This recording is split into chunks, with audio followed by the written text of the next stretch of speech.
Iya. tanya. Ini Dokter Regan, saya lihat tadi udah masuk sebetulnya. Iya betul. Dokter Regan. Ya, terus lanjut Pak. Ya. Saya mau tanya ini, ya Dokter Sosternas atau Dokter Regan. Ini begini, saya punya kakak Nisan. Saat ini dia lagi kena masalah soal paru-parunya. Jadi paru-parunya itu sudah mengeras itu. Ya karena dinyatakan juga kanker paru-paru. Sehingga sekarang ini dia lagi ngamar di ICU RKZ Surabaya. Nah, pakai ventilator. Begitu. Yang mau saya tanyakan, paru-paru mengeras itu bisa pulih atau enggak? Artinya bisa berfungsi lagi atau sudah tidak bisa berfungsi? Begitu bertanya saya, dokter. Dokter Susanas, Dokter Regan, silakan jawab. Dokter Andri. Dokter Andri. Monggo, Dokter Regan. Dokter Regan bisa buka sendiri ya? Bisa. Ya.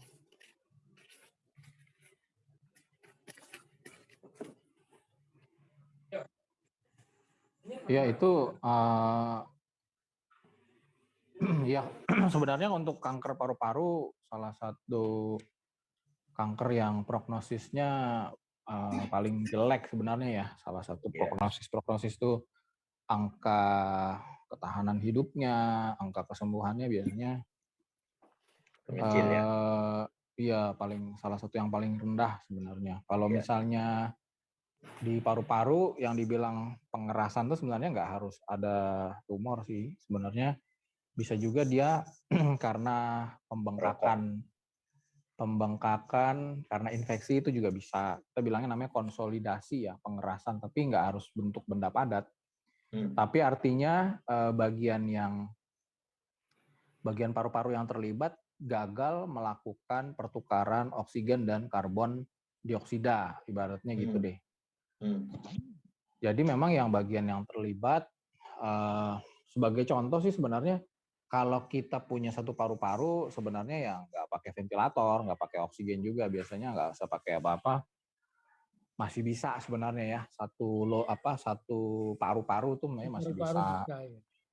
Cuman kalau misalnya keterlibatan persentase paru-parunya sejauh mana itu juga akan menentukan ya. Kalau misalnya udah pakai ventilator pasti keterlibatan paru-parunya nggak mungkin cuman, berarti luas tuh yang paling mungkin luas. Mungkin paling sering sih nggak kalau sampai orang pasien cancer paru-paru dirawat di ICU biasanya kombinasi. Yang dimaksud kombinasi maksudnya ya mungkin ada tumornya, mungkin ada darahnya juga yang nutup salurannya, atau ada pembengkakan yang bukan benjolan, pembengkakan cairan tubuh, tapi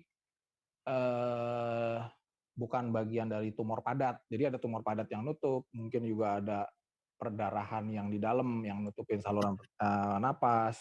Ada juga mungkin cairan-cairan yang nutupin selaput pembungkus paru, biasanya lebih luas, dan ditambah lagi seringkali gampang infeksi juga tuh paru-parunya.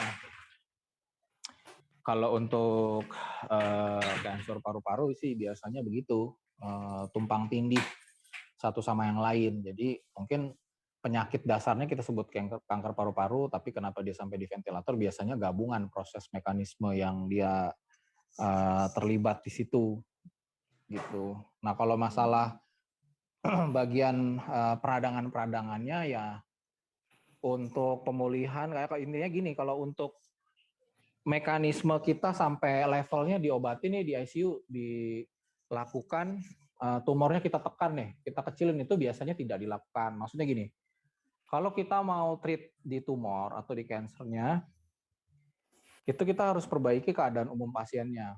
Jadi kalau misalnya kondisinya lagi kritikal, misalnya pakai ventilator, itu kita belum diapa-apain, tumor benjolannya belum diapa-apain. Karena kalau kita treat dengan kemo, ya atau radiasi, biasanya komplikasinya lebih berat daripada manfaatnya. Jadi artinya bisa mempercepat kematian kalau kondisinya lagi critically ill. Gitu. Jadi biasanya kita kalau kayak begitu step by step. Jadi biasanya keadaan umumnya diperbaiki dulu. Minimal targetnya sampai lepas ventilator, mampu bisa makan, bisa bergerak, tidak ada demam, tidak ada infeksi, selesai. Kalau performa pasiennya, performa tuh fit ya, kemampuan fit tubuhnya pasiennya itu membaik, biasanya akan dipertimbangkan untuk pilihan-pilihan terapi buat kansernya. Jadi nggak langsung di-treat pada saat di ICU ventilator langsung di kemo, enggak, itu namanya membunuh pasiennya biasanya gitu sih. Jadi ada step-stepnya. Jadi pada saat di ICU kita nggak pernah nge-treat kansernya, kita nge-treat keadaan pemulihan pasiennya dulu. Gitu. Sampai dia bisa lepas ventilator, sampai bisa bangun, sadar, bisa makan, bisa ini. Baru deh nanti diprogramin buat program buat kansernya gitu. Ya. Iya. Itu yang dinyatakan dokter itu kan paru-parunya mengeras. Saya membayangkan mengeras, terus dengan bantuan pernafasan ventilator, berarti paru-parunya itu tidak berfungsi kalau begitu. Lah iya, tadi kan saya mungkin nggak nangkap ya, saya ulang lagi deh. Nah iya, enggak, artinya kan mengeras kan tidak berfungsi. Kan tadi saya udah jelasin, ada gangguan pertukaran oksigen dan CO2 kan. Ya, betul ya. Nah, itu nangkap dulu tuh, karena kalau itunya belum tebel, ntar di belakangnya bingung. Saya udah nyampe di sini, ternyata di sininya belum ngerti. Jadi ada pertukaran gas oksigen dan CO2. Nah, mekanisme gangguan pertukaran oksigen CO2 tidak hanya karena pengerasan tumornya saja. Ada mekanisme-mekanisme lain yang saya sebutin tadi, misalnya ada cairan, ada darah, ada pembengkakan, ada air, ada cairan selaput pembungkus paru, itu sering tuh begitu, ada infeksi. Nah itu dari sekian 5 kasus tadi biasanya mendukung banyak terjadi pada kasus-kasus pasien kanker paru yang dirawat di ICU. Sehingga bukan hanya pengerasannya saja yang mengganggu oksigenisasi, tapi banyak sebenarnya. Tapi mungkin nggak dijelasin, cuman dasarnya aja gitu. Ya dari semuanya akan mengganggu, nggak harus keras maksudnya, itu akan mengganggu pertukaran gas, oksigen, dan karbon dioksida ya pada saat itu tidak bisa diperbaiki. Yang berarti pada saat dirawat apa yang diperbaiki? Ya itu tadi kalau ada infeksinya dirawat dulu sampai selesai.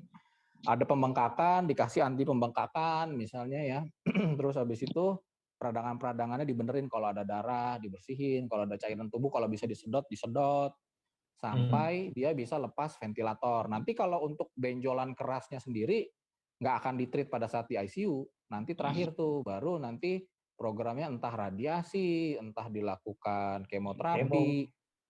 Ya itu nanti belakangan. Tapi berarti yang waktu dirawat ada nggak mekanisme gangguan oksigenisasi dan karbon dioksida yang diobatin? Ada. Itu tadi atasi infeksinya. Kalau ada cairannya disedot, kalau ada bengkaknya, peradangannya ditekan. Gitu sih Pak. Udah kebayang belum? Harusnya sih sederhana sih. Iya. Enggak, soalnya kok mana ya? Kok hari ini seharusnya kan ada visit dokter, kok enggak? Dokter kok enggak visit gitu? Apa? Oh, nggak tahu sih kalau ya. Jadwal visit, nggak visit saya nggak tahu. Tapi biasanya sih itu ventilatornya kira-kira kapan bisa dicabut, kalau misalnya saya jadi dokternya biasanya sih poin-poin penting yang dipertanyakan keluarga, satu, kemungkinan pemulihannya berapa persen, bisa perbaikan nggak, kalau di ICU kira-kira berapa hari, bisa kita tentukan misalnya ya dirawat sekian biasanya jelek nih, nggak bakal pulih. Maksudnya secara presentasi ya, misalnya 80%, kalau udah lama banget di ICU itu kayaknya agak susah buat pulih ya, misalnya gitu. Itu kadang-kadang, cuman area-area sensitif banyak juga dokter yang nggak mau ngejelasin sampai di titik itu. Jadi ntar kalau udah perburukan aja baru ngomong.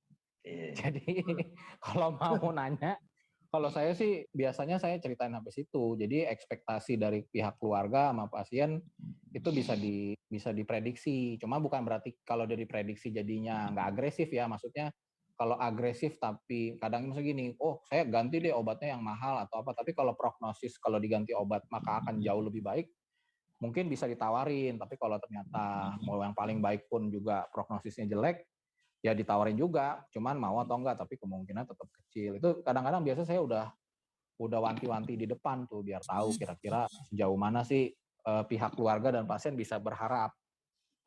Soalnya kalau kanker paru sama itu, saya harus bilang itu salah satu kanker yang prognosisnya paling jelek memang.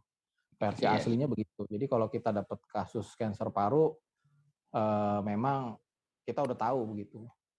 Lebih baik berserah gitu ya.